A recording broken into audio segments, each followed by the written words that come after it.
Since people understood monarchy was unfair, a new type of government system appeared, and till now we have had two types of influence on government: elections and public meetings, or rallies, or demonstrations, or protests. These two are written in the law, and we officially have these powers. So why do people gather? First answer, because they have the rights to it. And these rights are protected by the government itself. This is not kind of obligation, as you have to go to work since you have a contract with your employer, and there is no profession as a person who participates in demonstrations and has a payment for it. Only if you are not part of media who has to attend these events for showing it in the newspaper. I see that it is necessary to mention that the number of people living in your country is large, so conflicts may appear permanently. Today, the problem of increasing hours of work without additional payment was solved. And tomorrow, on the other side of the city, 100 female employees were fired after the boss of the company was renewed. So it is hardly possible that one demonstration, even if it sweeps across the country, will make all the social issues disappear. Protests are hardly comparable with instant cure pills. Of course, unless a little radical communist lives in your head. The next reason is as follows. For example, let's imagine we, people and government, have our own languages. Their government's language consists of reforms, laws, and a monopoly on violence. Our consists of elections, but we don't speak each other's language, and sometimes we can have misunderstandings. Therefore, we decided to create a new language that will be comprehensive for everyone, for government and for people.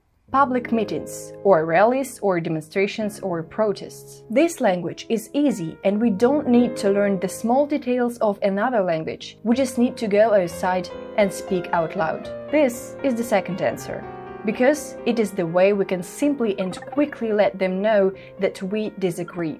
Let's dive in deeper. Hence, from the above, you might be wondering, do rallies help? I will stand up and, with a firm manner and fully convinced in my position, say to you, yes, they do.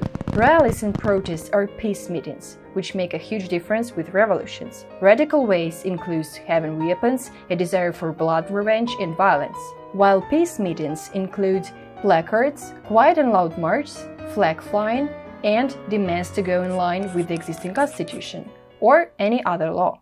The main purpose of meetings is to show unfairness and illegal actions made by members of the public officials or by people who are defended by them, to say that people who disagree exist, even if they try to ignore their voices. When an event becomes widely publicized among different segments of the population, it cannot but be shown on television, as the news must correspond to real events taking place in the country, more often in the capital.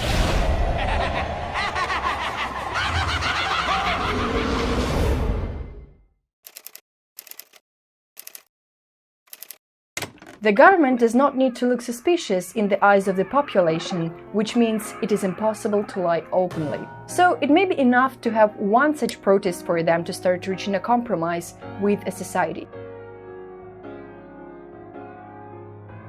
Of course, protests and demonstrations are not the only ways to solve the issue.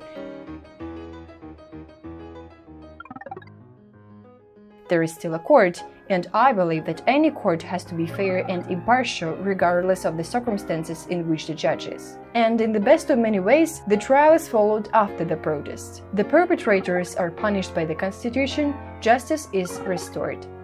Until tomorrow. Sympathy wakes up when understanding of the situation comes.